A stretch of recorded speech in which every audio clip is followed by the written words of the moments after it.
Assalamualaikum warahmatullahi wabarakatuh. Perkenalkan, nama saya Wilda Mulia. Saya mahasiswi dari Universitas Tugu Umar dari program studi Ilmu Kesehatan Masyarakat, Fakultas Kesehatan Masyarakat. Video ini saya buat untuk memenuhi tugas mata kuliah saya, yaitu Pembiayaan dan Penganggaran Kesehatan dengan dosen pengampu Bapak Fitra Reynaldi SKM MKes. Nah, di sini saya akan mencoba memaparkan tentang data pasien yang didiagnosis di Rumah Sakit Sultan Iskandar Muda, tepatnya di daerah Nagan Raya. Nah, sebelumnya di sini saya akan mencoba menjelaskan tentang apa sih pembiayaan dan penganggaran itu. Baiklah, di sini saya akan mencoba memaparkan tentang pengertian pembiayaan kesehatan. Pembiayaan kesehatan adalah pengolahan berbagai upaya penggalian, pengalokasian, dan pembelanjaan dana kesehatan untuk mendukung penyelenggaraan pembangunan kesehatan dengan guna mencapai derajat kesehatan masyarakat yang setinggi-tingginya. Kemudian, dari berbagai pengalaman di berbagai negara, ada 3 model sistem pembiayaan kesehatan bagi rakyatnya yang diberlakukan secara nasional, yakni model asuransi kesehatan sosial, kemudian ada model asuransi kesehatan komersial, kemudian ada model NHS yang disebut dengan National Health Service. Kemudian apa sih tujuan dari pembiayaan kesehatan? Tujuan dari pembiayaan kesehatan tersendiri adalah tersedianya pembiayaan kesehatan dengan jumlah mencukupi, teralokasi secara adil, dan termanfaatkan secara berhasil dengan guna, berdaya guna, dan berkesinambungan untuk menjamin terselenggaranya upaya kesehatan masyarakat dan upaya kesehatan perorangan. Adapun prinsip-prinsip dari pembiayaan kesehatan ini sendiri terdiri dari kecukupan, efektif dan efisien, dan adil serta transparan. Penyelenggaraan subsistem pembiayaan kesehatan terdiri dari penggalian dana, pengalokasian dana, dan pembelanjaan. Kemudian di sini saya akan mencoba menjelaskan yang dimaksud dengan penganggaran. Penganggaran merupakan sejumlah biaya dalam bentuk uang yang disediakan dan digunakan untuk pelaksanaan suatu kegiatan yang direncanakan dalam jangka waktu tertentu. Kemudian apa sih tujuan dari penganggaran kesehatan? Tujuan dari penganggaran kesehatan adalah mengembangkan koordinasi dan kooperasi dalam organisasi. Organisasi mungkin dihasilkan dari suatu program tertentu. Kemudian, istilah yang merujuk pada pemeriksaan terhadap suatu hal. Biasanya, istilah ini kerap terdengar di rumah sakit atau saat pemeriksaan kesehatan. Nah, di sini saya akan menjelaskan tentang diagnosis. Diagnosa atau diagnosis digunakan dalam berbagai bidang, seperti bidang medis, ilmu pengetahuan, bidang teknik, dan lain-lain.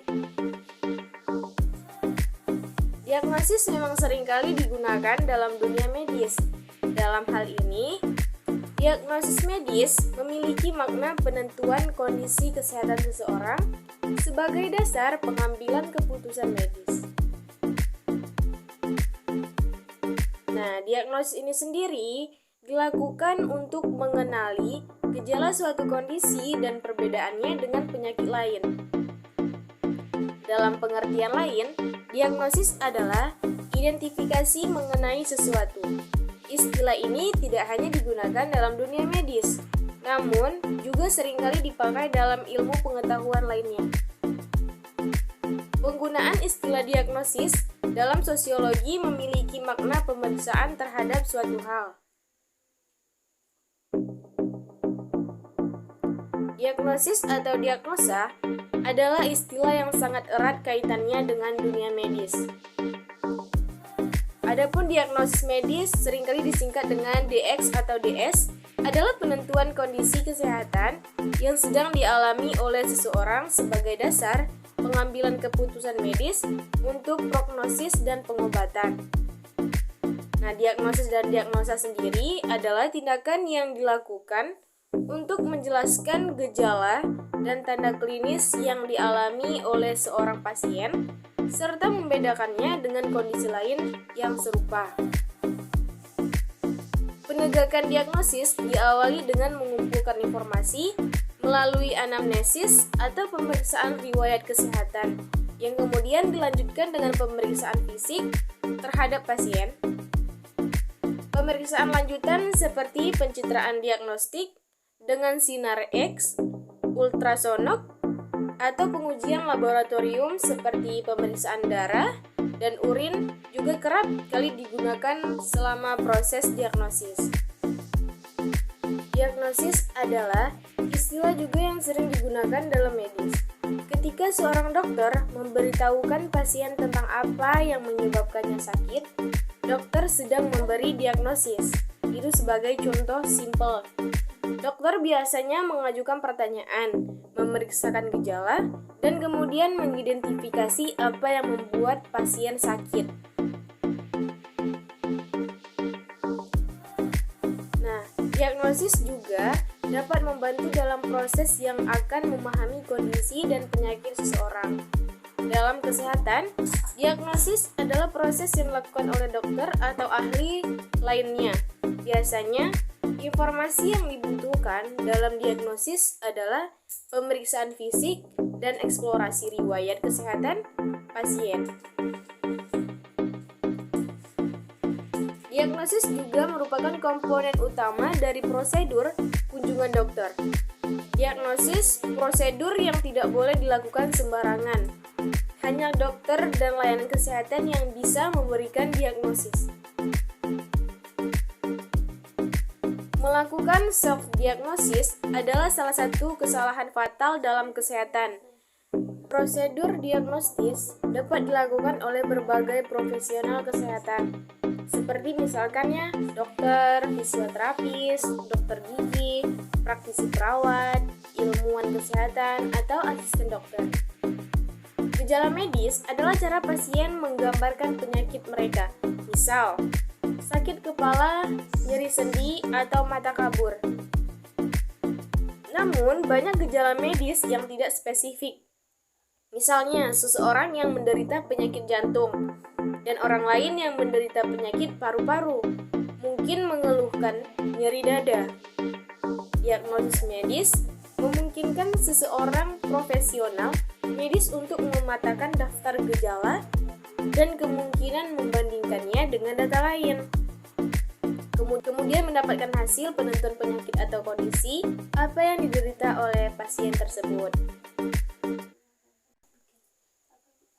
Proses diagnosis pasien yang efektif dan lengkap dapat dibagi menjadi 3 langkah. Ini meliputi pengumpulan informasi, pengintegrasian informasi, dan menentukan diagnosis.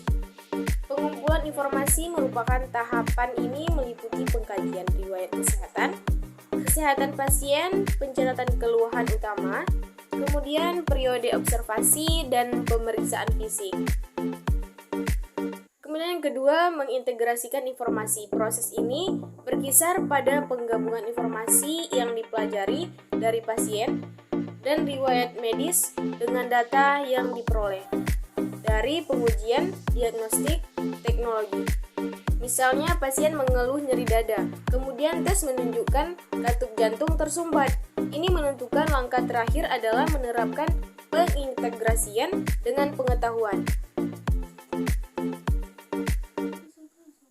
Contoh lainnya, pasien mengeluh nyeri dada, tes menunjukkan katup jantung tersumbat, pasien bisa menderita penyakit jantung atau ginjal.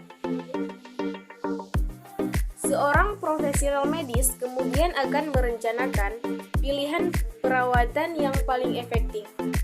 Diagnosis atau diagnosa adalah pemeriksaan medis yang memiliki jenis-jenis tertentu. Beberapa istilah dan jenis diagnosis diantaranya, yang pertama itu ada diagnosis klinis, di mana diagnosis klinis ini yang dibuat berdasarkan pengamatan terhadap tanda klinis dan pengumpulan informasi gejala klinis dari pasien tanpa pengujian diagnostik. Kemudian yang kedua, diagnosis laboratorium. Diagnosis yang dibuat berdasarkan hasil pengujian laboratorium tanpa pemeriksaan fisik. Kemudian yang ketiga ada diagnosis tentatif.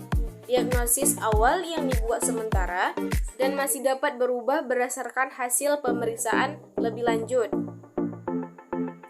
Kemudian yang keempat ada diagnosis banding. Proses identifikasi semua kemungkinan diagnosis yang mungkin dapat dihubungkan dengan tanda, gejala, dan temuan laboratorium sampai membuat diagnosis akhir.